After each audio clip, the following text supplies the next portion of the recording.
A few years ago, I lived in a ghostly one. One day, I met a new person in the kitchen. He told me his name was Luca. He was from Denmark and he had just arrived in Korea that day. He'd never been to Korea before. I asked him why he came. He said, I lived in New York for 5 years. 2 years ago, I met a Korean girl. She had come to the US to work for a year. We started going out. After dating for 5 months, she moved in with me. We were happy.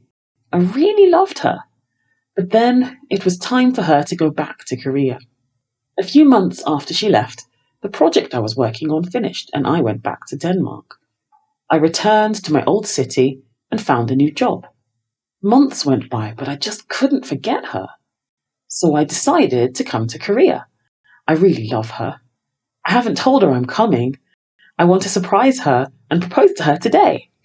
If she says yes, we can get married here in Korea. I brought all the necessary papers for a marriage with me from Denmark. Luca seemed really in love with the girl. He was a fun guy.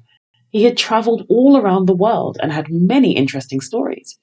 We ate supper, talked a little, and then went back to our rooms. The next evening, I met Luca in the hall and he looked terrible, very down and depressed. What's wrong? I asked.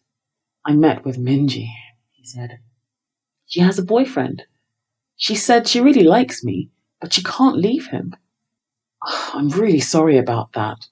What are you going to do now? I asked. I don't know what to do, he replied. It was a very sad situation. After that, I didn't see Luca for a few days. I met him again on the weekend in the kitchen. Hey, how are you doing? You don't look so good, I said. Yeah, I feel so lost. I can't eat or sleep properly.